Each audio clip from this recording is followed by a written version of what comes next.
at this point with Jared Goff is it's kind of ridiculous because we're putting all of our chips in the lack of mobility. And it's like this guy makes good decisions under pressure. For the last 2 years, he's been one of the best quarterbacks in football, top 5, top 10 if you want to be a hater. He just overperformed what the Goff haters thought. It's like you're holding on to this thing that doesn't exist. Goff's 29 years old. He's 29 years old. All he has to do is continue down the path that he's been going down anyway. And he's going to be in the top 20 all time. Like for you guys talking about, oh yeah, he's one of the average quarterbacks in the league. You put all these other quarterbacks that don't have the sustainability, that haven't done what Jared Goff has done. I mean, for years they would say Dak Prescott was better than Goff. No, he wasn't. He wasn't better than Goff. He took a team to the Super Bowl. He took another team to an NFC championship now. So I got these peeps, they keep on telling me about how Jared Goff's contract and how this is going to be way too much money. And for one, the contract, of course, it comes out on the poster board. It looked like $53 million a year. It's came out now that it's not. I mean, now, I mean, you're looking towards the guaranteed money, but what are you really paying for right here? You're paying for one of the best quarterbacks in the league. So let's kill some of these narratives that are out there that are just wrong. One, you can't win by paying your quarterback. See Patrick Mahomes. See Tom Brady. See Matt Stafford. So that whole narrative you can't win, that you have to have this quarterback that's on a rookie deal in order to be successful, is not only is it not debatable, it's so wrong. It's just a complete myth.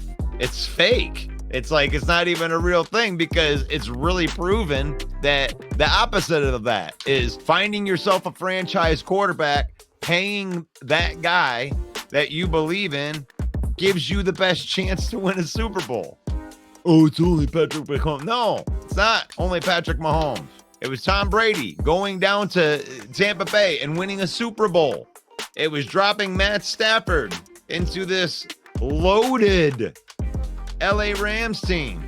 Now it's debatable whether they could have gotten it done with Goff or not. But Goff comes to Detroit and elevates this perfectly great losing franchise to heights that it's never been. And now people want to go and say it's everybody else. I am sorry, but you're wrong. Goff has been consistent through his entire career, threw for nearly 4,500 yards, half of his career. And everybody wants to go back to 2020, 2021, where he did have his worst seasons, but it's like you want to discard that he was good. You want to discard that he was a Brandon Cooks and Robert Woods drop away from being a Super Bowl champion. He was 2 Josh Reynolds drops from being back in the Super Bowl last year. So the Jared Goff, I mean, hate Jared Goff all you want, but at this time you're ignorant at this point. I'm sorry, but it is what it is. You're just refusing to see what it is. And even on the contract, Sheila was shelling out some dough, man. Be happy that you have an owner that can write $100 million check. She wrote $100 million check, with bonuses and all these different things together. The contract's $170 million guaranteed. They get through the $170 million and then you got to renegotiate, kick the can down the road. And I see a lot of comments about this 2026 year where there's $60 million in cap room. You guys have to understand how cap works. You can't just look at the cap and say, oh, well, it's going to be $69 million. There's other numbers that are involved in this. So let's look at this. Obviously, you're looking at the first 2 years of the deal are obviously the ones that are looking really good on the surface to be the good deal. And here we are. You got this 2-year window where everything is all great. And then you get to this year where like, oh my God, there's $69 million in cap. Well, you're planning on paying him $50 million anyway, but you have to look over here at this base salary, right? So this base salary is $55 million, okay? So if you have a cap number of $69 million within your deal, your base salary is 55. So when you do extensions or you do restructures, it's the base salary is the number that you're looking at. So the higher that number is, the more equity you have in your contract. So in 2026, the Lions will be able to restructure the contract all the way down to, a $1 million base salary if they wanted to. They could kick that can down the road, convert it into signing bonus, which they probably wouldn't do the entire thing, but it's a very smart thing to do for one really, really good reason is we don't know what we're going to need in 2026 yet. And having that base salary be so high when you've kicked that can down that road right there, it gives you a lot of equity to play with. Maybe you only need $20 million to sign the free agent that you want, or to sign somebody else to a longer term contract. Maybe you only need 20 million. Then you can restructure Goff's deal at that point and convert 20 million of that to signing bonus and kick that can down the road. You still got a good quarterback. Goff's only 29 years old. God forbid he plays out this contract, So for the Hendon Hooker truthers that are out there, I know that would be another topic. Well, why did you draft Hendon Hooker in 3rd round then? If you were going to draft Goff, if you're going to pay Goff, why did you draft Hendon Hooker in the 3rd round then? And my answer to that is because you need a backup quarterback. And the question I throw back at you when you're looking at that is you brought Hendon Hooker in. He's healed from this injury, a 1st-round talent from last year's draft that's had a year in a pro system, pro coaching, looking at pro tape, learning a pro playbook. And this year, it's Jared Goff's team. So he's going to continue to develop. And you're going to have a quarterback. And you're going to have a real backup quarterback. I think by the end of preseason, you might say that Detroit has the best quarterback room in the entire NFL. And here he is on a 3-year rookie deal. That's going to go right alongside Goff's deal. And injuries happen in the NFL, guys. I remember just 3 short years ago, in 2021, we were debating on whether to keep Tim Boyle or Nate Sudfeld. And now we have Hendon Hooker and Jared Goff locked up for the foreseeable future, along with Penei Sewell and Amon-Ra St. Brown and Jahmyr Gibbs and Sam Laporta. And I don't know who they're going to pay when it comes down the line, but they keep drafting well. And as long as you keep on drafting well, you're always going to be able to keep that cap where you need it to be. So the hate on Jared Goff's got to stop. He's not just a quarterback that's just thrown into a system. He's a plus player. If you needed a guy on 4th down with the game on the line to make a throw, to execute the play, I would love to have Jared Goff. He makes good decisions. And I don't care what you say, the facts, the history, what he does in those moments, you can go back and look at it. But the Jared Goff hate is just ridiculous at this point. You want to tell me that the rest of the team around him is really good? That's fine. He is a leader. He is a leader. And these men right here, these 5 players under the age of 25 that are considered the league's best under 25 players, they all believe in Jared Goff as a plus player not just a quarterback that runs the system, a plus player that you can count on in big moments to make big throws in the clutch, under pressure, on the road, inside, outside. So the hate on Jared Goff's got to stop. He's not just a quarterback that's just thrown into a system. He's a plus player. If you needed a guy on fourth down with the game on the line to make a throw, to execute the play, I would love to have Jared Goff. He makes good decisions. And I don't care what you say, the facts, the history, what he does in those moments, you can go back and look at it. Now, Lamar Jackson, he'd be considered the MVP, right? He threw for 3,500 yards, 24 touchdowns. Well, what about the rushing yards? Well, he added another 800 on the ground, puts him at about 4,400 yards, added another 5 touchdowns on the ground. So that puts him at 29 touchdowns. So he's considered an MVP candidate. Jared Goff throws for 30 touchdowns and only 12 interceptions, 67% completion. But he's just average, right? He's just average. Like, stop trying to convince yourself of things that aren't true. Goff got his bag. That's going to mean something. He's the first one to sign. Tua needs a deal. Lawrence needs a deal. Jordan Love's going to need a deal. You know, over this next year, they're going to be giving deals out like Oprah, because Oprah's going to be dealing them out. Everybody getting deals. Everybody's getting deals. I think it's hilarious that a Packer fan would laugh at me because my quarterback that took my team to the NFC Championship got a bag.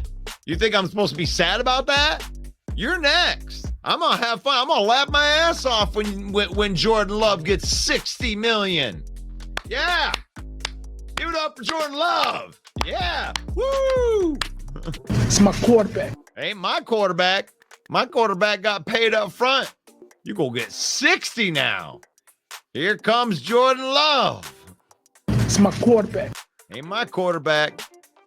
Jared Goff is my quarterback, and he signed his deal. And in the clutch, he is what he is. You should know all about it, Green Bay. It's clutch. You got us last year, Green Bay. That's fine. You surprised us on Thanksgiving. You jumped right out on us. Don't be acting like you dominating this rivalry. Remember that. And don't be thinking you're just going to be chucking balls down the field with Jordan Love because, you know, somebody else got better too. Our 31st ranked secondary got an overhaul. Time for an overhaul. You know, they wiped that room clean, you know, brought in some youth. All 5 of the cornerbacks that they brought in are better than the best cornerback that we had last year. And that was Cameron Sutton, in my opinion. I mean, I don't think I'd even get any pushback on 4 out of 5 of the guys that they brought in. You know, other than, you know, rookie. God, we had guys like Kendall Vildor that was starting who didn't even make an NFL roster. So don't be thinking you just go and chuck that ball down the field. That secondary is going to be much improved. And try it. Revenge tour. Revenge for who? Week 1, bringing Matt Stafford back in town. Matt Stafford. Oh, we missed you, Matt. We missed you. We need a tribute for Matt Stafford. There were 3 games where he made it to the playoffs and tried really, really hard. Thank you. Thank you, Matt Stafford. Like Matt Stafford. I like Matt Stafford. I didn't have any problems with Matt Stafford. But what was the problem when he was here? He couldn't beat the winning teams.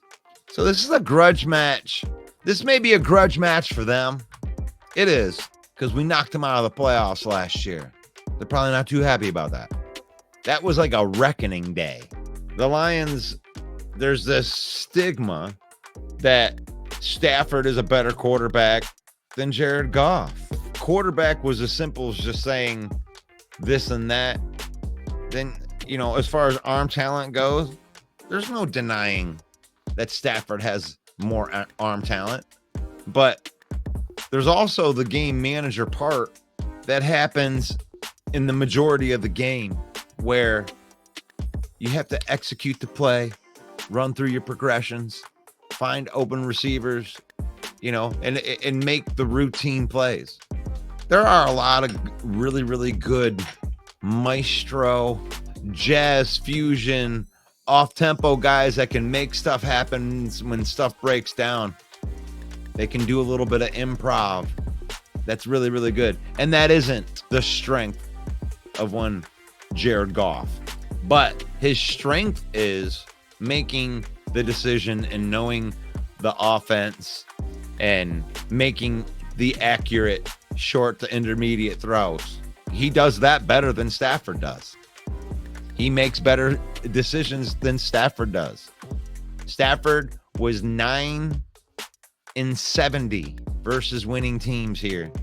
And he had a lot of comebacks here that were amazing, but not very many of them were against winning teams. They were against teams that are defense and sometimes even Matt Stafford himself let get out of hand and had to make a comeback in a game. You know, coming back and beating up on some scrubby teams, not winning these playoff games. I know that we got screwed over by the refs, right? We love to die on that hill with the Dallas Cowboys, but here's the thing, that there were more opportunities to win that game after that. And if this new Lions team has done anything, they have taught us how to be mentally strong through these things. And you got to move on to the next thing. And Jared Goff does that just as good as Matt Stafford does. And I don't really even want to compare these guys as one quarterback being better than the other. Because here's the thing with Matt Stafford is already up there with some of the greatest quarterbacks of all time, you know, in yards. And he's going to complete his career. He's probably going to be in the top 10 in some of the categories. There's no denying the greatness of one Matt Stafford. But the thing is, Jared Goff, at 29 years old, keeping the pace that he's going, you know, if he averages 4,300 yards for the next 3 years, he's going to be 32 years old in the top 20 of these same all-time things. So I think where people miss on Goff is, you know, they want to say, well, Matt Stafford's better because he's got a Super Bowl. And, you know, you can die on that hill if you want, but Jared Goff is an elite quarterback, and he's going to go down in history as one of the greatest quarterbacks of all time when it's all said and done. His greatness kind of reminds me of the Kirk Cousins greatness. You like that? Another underappreciated quarterback because he likes to play from the pocket. He gives up on plays, but not in a bad way. There are some guys like Stafford and Brett Favre where, gosh, I'm going to make this play. I'm going to knife this ball in there, and somebody's going to make a play. And sometimes that leads to turnover. Sometimes that works. Sometimes it doesn't. Guys like Jared Goff and guys like Kirk Cousins, guys like Tom Brady or Peyton Manning, these are the type of quarterbacks that they bail. I'll bail on a play. I'm running to the side. Oh, receiver one isn't. Receiver two ain't open.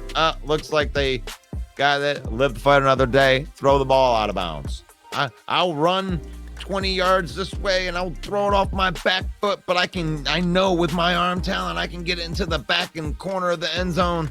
And, you know, sometimes that works. And that's the play that makes people go, wow. But what Jared Goff does is he provides the other 90% of the game, which is manage the game, go through your progressions, find the right receiver, and let them be great. Well, I want a quarterback that can run out of a pocket. Why? I like my quarterbacks uninjured. And what's the biggest thing that happens with mobile quarterbacks is they aren't going to have the longevity. Jared Goff can play in this league for another 8 years because his style of play doesn't dictate him running out of the pocket. That's why Tom Brady lasted so long. And Tom Brady wasn't appreciated for most of his career too, for the same reason. So before everybody snaps at me, before the comments all fill up with people saying, I can't believe you're trying to compare Jared Goff to Tom Brady. Well, back in the day, they didn't give Tom Brady that respect. Tom Brady won 4 Super Bowls, and they were still talking about him as just the game manager. Still, hell, some people still talk about that now. Oh, he would have never won without the defense. Oh, he would have never won without this. Oh, yeah. It's like, stop it. Because there's things in fractions. It's called the common denominator. The common denominator in these things, when he went to Tampa Bay, he answered all your questions. Well, he went to another loaded team. No. It means that he's a leader. And you know what quarterbacks do is they lead and they rally their team to play good. The rest of the team will play for Tom Brady. That's why they won championships. Do you have that type of quarterback? We do. We do. It's okay to say Jared Goff is good. Jared Goff is a great quarterback. Say it with me. Jared Goff is a great quarterback. It's okay because it's true. So my question to you is, if not Goff, who do you want? Who would you want? Who do you think could be better? How could you better the Lions quarterback situation if it isn't Goff? Who would you want that would be better?